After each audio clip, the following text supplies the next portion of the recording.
My tomato soup with ham recipe is easy and delicious.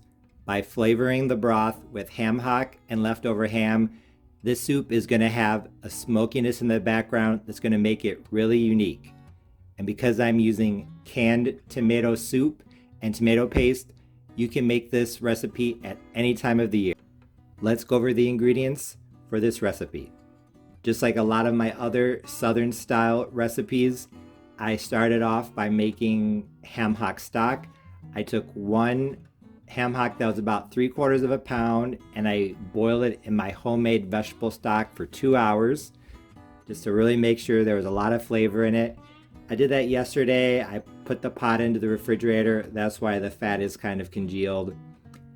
Like I said, I'm using canned tomato sauce to make the soup. I'm using two 29-ounce cans of tomato sauce.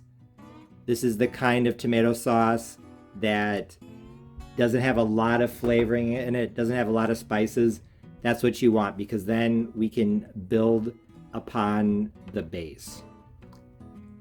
Later in the recipe, I'm going to add some leftover ham. Here I have a little over a cup, half a pound of some ham from a ham shank that I'm going to add later. Not only going to add smokiness, but also meat to make this soup a one-pot meal. I'm going to add 1 medium onion, 2 stalks of celery, and 2 medium carrots. The carrots I grated on a cheese grater just to get them nice and fine. 4 to 5 cloves of garlic, a tablespoon of Worcestershire sauce, possibly a tablespoon of brown sugar, we'll see. Half a teaspoon each of garlic powder, onion powder, and black pepper. And also a small can of tomato paste. This is 6 ounces. This is really going to bring out the tomato flavor.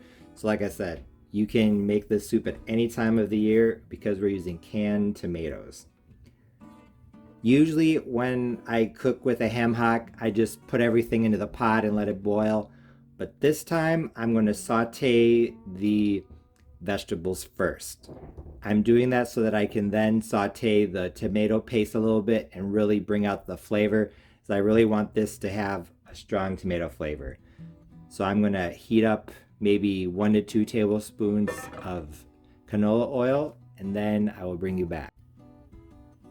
Now that the oil is getting hot, I'm going to add my onions, celery, and carrot so that I can saute them. And honestly, what I probably should have done is I should have made the ham hock stock in this pot and then sauteed the vegetables in the other pot because the larger pot has more room for the vegetables to spread out, make it easier, but oh well, this will be okay. Notice I'm not adding the garlic now because I don't want it to burn. I'm going to cook the carrots, celery, and onion for a little bit, probably 5 minutes, and then I'm going to add the tomato paste. I actually decided to saute the vegetables on medium-high for 10 minutes, well now about 9, and now I'm going to add the garlic. I decided to do it this way because I feel like there is a lot in this pot, and I'll just saute the vegetables first, put them with the ham hock, and then I will go ahead and saute the tomato paste on its own. So it's 10 minutes total, and also I want to make sure that the vegetables are nice and soft because I honestly don't think that this is going to take that long to cook. It's not like making beans or something. I think it's going to be done in maybe an hour, and I just want to make sure that the onions and everything have time to mellow out and kind of fade into the background. So I think that sauteing them down is going to be a good idea. I emptied out the vegetables, added a little more oil, and now I'm going to add the tomato paste. Like I said, this heat is on medium-high, guess mark 4 out of 6. I'm just going to add it. Actually, I'm going to turn it down to medium.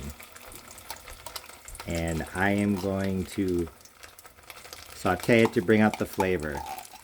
I will let you know for how long. After about 5 minutes on medium heat, stirring constantly, this is what my tomato paste looks like. I'm going to turn down the heat a little bit, and I'm going to try to deglaze the pan with some of the broth from the soup. And actually, I'm going to have to probably add some water to this, the soup anyway, so I'm going to add half a cup of water, more or less.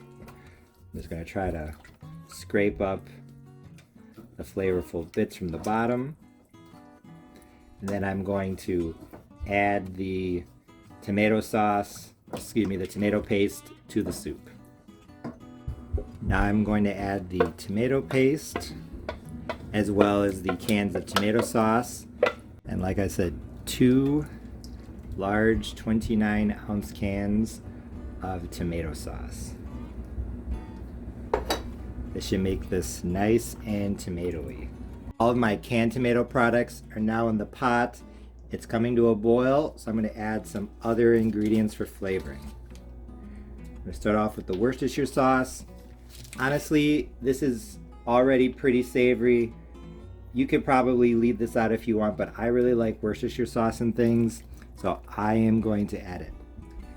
And also, I put some off to the side in this measuring cup, and I added a few drops of the Worcestershire sauce and I liked it. So if you're ever making soup or stew and you're not sure about something, put a little bit off to the side, put the Worcestershire sauce or whatever kind of spice you're worried about in it, see how it tastes. If it's good, add it to the main pot. If not, you just save the recipe. I'm also going to add half a teaspoon each of garlic powder, onion powder, and black pepper. I know you might be thinking, Chef Parnell, why aren't you adding basil or parsley or stuff like that? You could, but I want this to be tomato soup. I don't want this to taste like pasta sauce. I think that if I add a lot of spices, it's going to kind of take away from the tomato flavor, but we'll see. And also the ham. Like I said, this is just some leftover ham from a ham shank. I'm going to go ahead and add it now so that it has time to really add flavor to the soup. Once all of the ham is added, I'm going to cook the soup on medium-high heat, gas mark 4 out of 6, for half an hour, and then I'll see where it is. My southern-style tomato soup with ham has now been boiling on medium-high heat, gas mark 4 out of 6 for half an hour. I took out the ham hock about 15 minutes ago, so it'd be cool enough for me to touch and take out the meat. I'm just gonna put that back in. And honestly, I think this soup is done. I tasted it, I really like it. It's very tomatoey. It has a depth of flavor that is awesome. Like I said, it's mostly tomato, but there's something in the background there. I think most people probably wouldn't be able to pick out what it was, but the smokiness from the ham hock and ham really makes it awesome. The vegetables are soft, there's plenty of meat. I want this to be kind of liquidy because it's a soup, not a stew, so I'm going to turn down the heat a little bit so it stops cooking, and then I'll serve. One thing I did want to mention is that notice how clean the stove is. I did clean up a little bit, but this tomato soup did not really boil over, or it did not splash out that much. A lot of times when you cook tomato things like pasta sauce, you have to cover the pot, but I didn't with this, and I think it's because the soup has some fat in it from the ham hock and the ham, and that's keeping it from splashing out too much. I know when people make homemade jam, sometimes they add some oil to it so it doesn't splash. So another good thing about this recipe is that it doesn't mess up your stovetop. Honestly, I was really pleased with how this tomato soup with ham recipe turned out. Honestly, I was impressed by just how strong the tomato flavor was. I think that using both canned tomato sauce and tomato paste and also sauteing the tomato paste a bit to bring out the flavor is what really gave this a strong tomato flavor.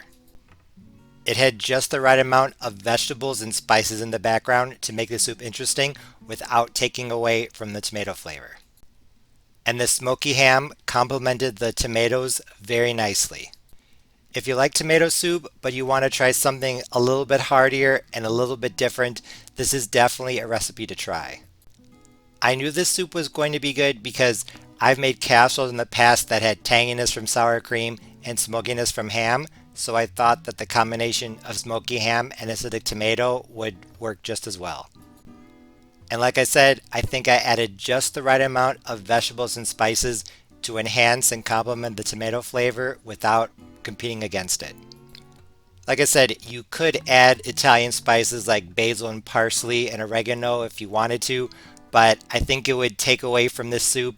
Instead of tasting like a classic tomato soup, it would taste like a pasta sauce or spaghetti sauce soup, if that makes sense. So depending upon what you want, sometimes less is more. I also think that starting out with that homemade vegetable stock with the key ingredient of bay leaf added a lot of flavor in the background, so do not skip that. One thing that I wanted to point out is that this is more of a tomato stew instead of a soup, so if you want it to be thinner, just add more water or vegetable stock. I think this would be great with grilled cheese, or in my case, some cornbread. It was absolutely fantastic with some skillet cornbread crumbled into it. So if you're looking for a hearty, filling, southern style tomato soup or stew recipe, this is it. Like I said, I think my tomato soup with ham recipe was a big success. The only thing I wanted to point out is that even though it is delicious, the flavor is kind of strong. So if you don't really like this combination of flavors, this might be best as a side dish or appetizer and not a main course. But honestly, I highly recommend this recipe. If you like tomato soup and you have some leftover ham, you definitely should give this a try. I know you won't regret it. As always, thanks for watching. See you next time.